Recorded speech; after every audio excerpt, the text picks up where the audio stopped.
Hey guys, today we're going to talk about procrastination and how to avoid it. If you don't know me, I'm Elena Reister and I got my PhD in chemistry, and now I make videos for this channel all about being a student, getting a graduate degree, and life with that graduate degree.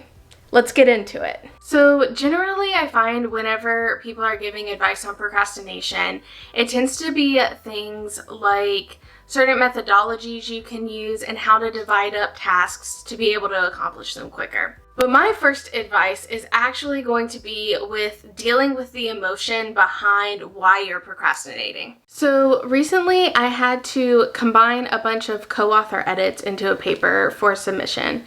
And I got a lot of edits from authors that either didn't quite know what they were talking about or just kind of really annoying edits that were really frustrating, that I was going to have to take my time and respond to these and incorporate things into a paper that I didn't really think should be there. The other thing with that was that some of the edits and questions that people were asking, I didn't really feel like I knew how to answer. So I ended up just pushing it off because anytime I would think about it, I was just frustrated and I felt like I wasn't good enough because I didn't know how to answer these questions instead of actually trying to tackle it. So I ended up pushing it off for like over a week. So when you're in academics, it's really important to get papers out and you want to get papers submitted. So me procrastinating even for a week on something as simple as incorporating edits into a paper is a little ridiculous, but there was so much emotion that I wanted to avoid and frustration that I ended up procrastinating on it. And if you never deal with the emotions behind why you're procrastinating, you're probably going to continue to procrastinate even if you don't want to. Depending on who you are or even the task at hand can change what emotion is actually keeping you back. So some common emotions that people may feel is just being overwhelmed, not knowing where to begin on a certain task, or not feeling like they're going to be good at completing that task, or feeling like a failure, feeling like they don't belong, or just frustration that they even have to complete that task.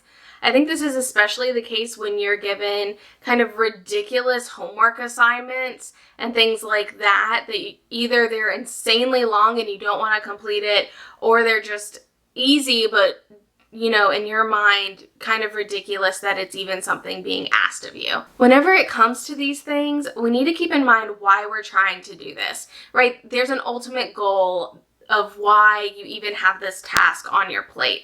And for a lot of us, that may just be getting a graduate degree or getting a certain grade in a class.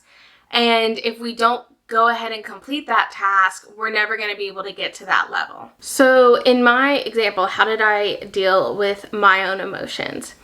And the first emotion of being frustrated that I even had to deal with certain things or had to answer questions that I thought were stupid, I came to realize that this is just kind of a part of the process of publishing a paper, and your co-author's inputs are important. And so even though my first instinct was not positive towards it, I realized I just kind of had to suck it up and move forward. The second emotion of feeling like I didn't know how to respond to certain comments, and which made me feel kind of like I didn't know what I was talking about, or I didn't really have authority in the field to even publish this paper. And I realized that once I sat down and actually went through the comments, responding to them really wasn't that difficult. It was my initial instinct. I didn't know how to respond, but a lot of times I just realized that I could respond to them by changing a simple sentence or something like that. And so I had to deal with my own emotions to actually get to the point where I was able to respond while, there was a deadline looming, because I have an advisor that wants things done. So if you're able to handle those emotions sooner prior to your deadline, then you're actually more likely to not procrastinate and move forward with what you're trying to do. So the next piece of advice, once you've dealt with your emotions, is to actually plan out what you're doing and break it down into smaller segments. So for example, this video you're watching now, it can actually be a fairly daunting task because there's so many different things that go into it. So before I ever get started with a video, I first make a task list.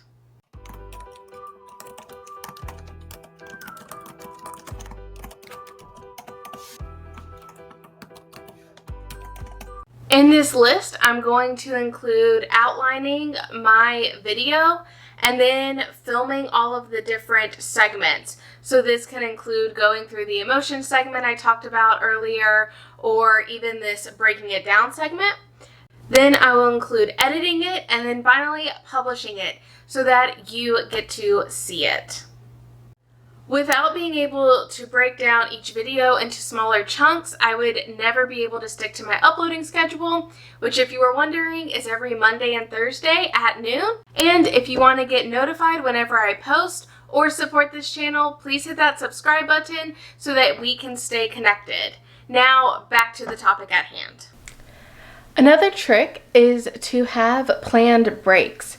So instead of whenever you're getting tired of doing work, you then go and either just stop doing work altogether, or you go and surf the web or get on Facebook for several hours, is to actually say, okay, for every 30 minutes I work, I'm then going to take about 10 minutes and actually focus on relaxing and recharging, whether that's getting on Facebook or whatever. Set a timer for this, and then get back to it once your timer goes off and focus again for another specific amount of time. And this is going to decrease your number of distractions and increase the amount of time you're actually being productive. The last tip that I have for you guys is to recognize when your procrastination isn't actually procrastination. In grad school a lot, I would go home and throw on TV or a movie or something, and then I would sit on my couch with my laptop and tell myself I needed to be doing work, right? Telling myself I needed to stop procrastinating and get to all of the things that I needed to get to. But I wasn't actually procrastinating, because as a human, I needed time to relax and refresh and take time for other things that I enjoyed besides just schoolwork. And so actually realizing when you need to perform self-care and doing other things that are enjoyable for you, like playing with your dog or doing a hobby, going for a run, all of those things that are important to you, doesn't mean that you're procrastinating on your task at hand.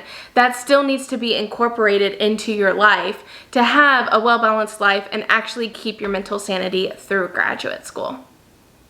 I hope this helped you guys to be able to avoid procrastination in the future. If you like this type of content, please hit the like button below and subscribe to my channel, because this is going to help support me and allow me to make more of these videos for you. And I upload every Monday and Thursday, so I will see you guys next time.